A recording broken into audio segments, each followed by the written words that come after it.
that my colleagues and I would devote a substantial amount of our time and resources to answering these questions. To help you understand why I was so fixated on Asian Paints and why there are so few outstanding companies like Asian Paints in India, it is worth defining greatness in the context of corporate life in India. Defining greatness. The ancient Romans were used to being defeated. Like the rulers of most of history's great empires, they could lose battle after battle but still win the war. An empire that cannot sustain a blow and remain standing is not really an empire. Yuval Noah Harari, Sapiens, A Brief History of Humankind, 2011. Many historians take the view that the greatness of a kingdom or an empire should be measured by its longevity. How long did the empire sustain? How durable was the empire? By this measure, the first great empire was arguably the Persian Empire. Founded around 550 BC, it lasted for around 200 years until Alexander the Great brought it to an end in 330 BC by defeating King Darius III.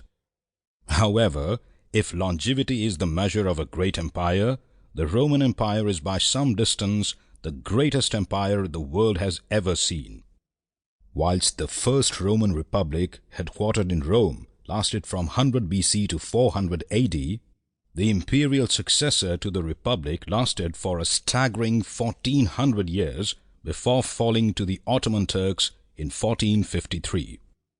In sports, on the other hand, if you measure greatness using quantitative metrics such as averages, title counts, and win-loss ratios, sportsmen like Sachin Tendulkar and Michael Schumacher are far ahead of their peers in their respective sports over the past few decades.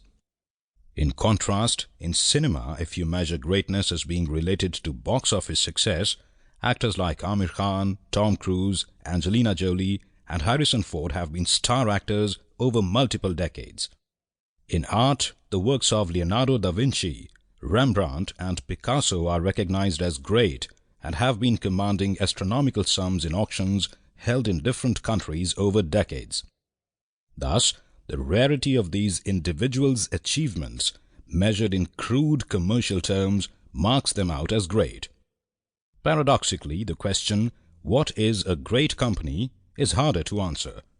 A great company attracts the best talent, commands respect in the business community, and more often than not, trades at a premium in the stock market.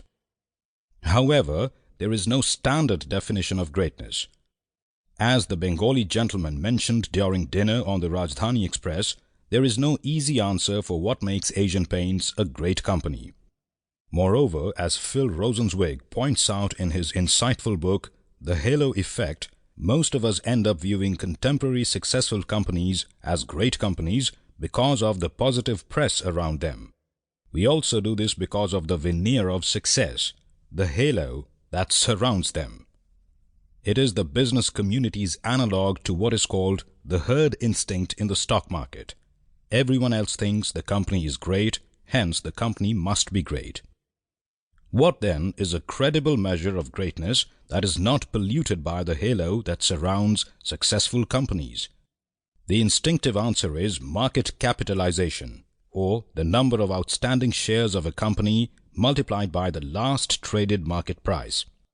Used ubiquitously by global benchmarks like the S&P 500, the yardstick of market capitalization appears to be the most common measure of greatness. After all, if the stock market is rational, the share price is the best possible measure of the value of the company, and higher the value, greater the company. Take Apple Incorporated for instance. Apple is seen as the universally loved company that gave us fantastic products like the iPhone, iPod, and iPad.